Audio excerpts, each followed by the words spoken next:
नमस्कार, मैं हूँ राधा राणा और आप देख रहे हैं आरवट टाइम्स। आज हम बात करेंगे कि बड़ी राजनीतिक घोषणा की जिसने बिहार की सियासत में हलचल मचा दी है। महागठबंधन की ओर से ऐलान किया गया है कि अगर उनकी सरकार बनती है तो एक अति पिछड़े वर्ग के बेटे को बिहार का उप मुख्यमंत्री बनाया जाएगा। ये घोषणा सिर्फ एक वादा नहीं है बल्कि सामाजिक समीकरणों को साधने की एक बड़ी रणनीति है जिसमें भविष्य के चुनावी समीकरण भी छुपे हुए हैं। इस वादे के जरिए महागठबंधन ने सीधे तौर पर उन वर्गों को साधने की कोशिश की है जो अब तक हाशिए पर माने जाते थे, जिनकी ना तो आवाज विधानसभा में गूंजती है और ना ही सत्ता की कुर्सी उनके हिस्से में आती है। इस घोषणा से साफ है कि आने वाले समय में जातीय राजनीति का प्रभाव और भी अधिक गहराएगा, खासतौर पर बिहार जैसे राज्य में जहां जाति के नाम पर सिर्फ वोट डाले जाते हैं बल्कि सरकारें भी बनती और गिरती भी हैं। जाति पिछड़ा वर्ग जिसे अक्सर सामाजिक और राजनीतिक तौर पर नजरअंदाज किया जाता रहा है, अब सियासत के केंद्र में लाया जा रहा है। यही वजह है कि इस घोषणा के बाद विपक्षी पार्टियों में हलचल तेज होगी। अब सवाल ये उठता है कि क्या यह सिर्फ एक चुनावी स्टंट है या फिर वाकई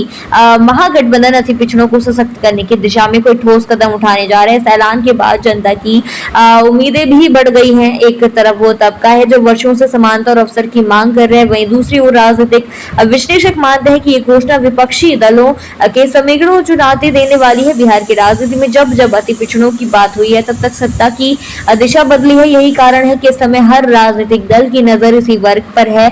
महागठबंधन की रणनीति कहीं न कहीं बीजेपी और जदयू के पारंपरिक वोट बैंक को में सेंधमारी की कोशिश भी मानी जा रही है। इस पूरे मामले में सबसे अहम सवाल यह है कि युवती पिछड़ा चेहरा कौन होगा। क्या कोई नया चेहरा उभरेगा या फिर कोई पुराना लेकिन अनदेखा किया गया नेता सामने आएगा, और क्या इस घोषणा से जनता का भरोसा जीता जा सकेगा, क्योंकि बिहार की जनता वादों पर नहीं काम पर विश्वास करती है। इस तरह की घोषणाएं चुनावी मंचों की रौनक तो बढ़ा सकती हैं लेकिन जमीन पर असर तभी दिखेगा जब इसके पीछे नीयत और योजना दोनों ही मजबूत हो।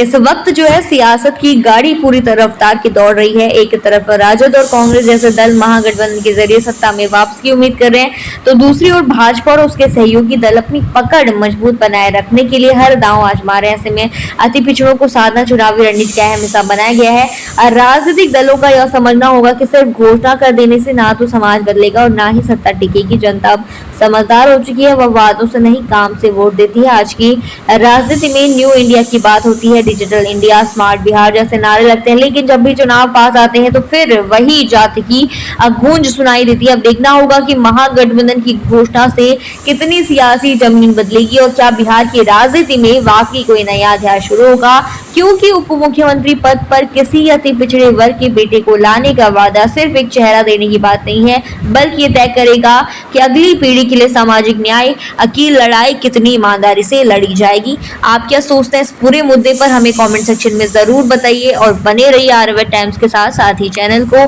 सब्सक्राइब करना न भूलें और हमारी फेसबुक और वेबसाइट के साथ भी जरूर जुड़ें।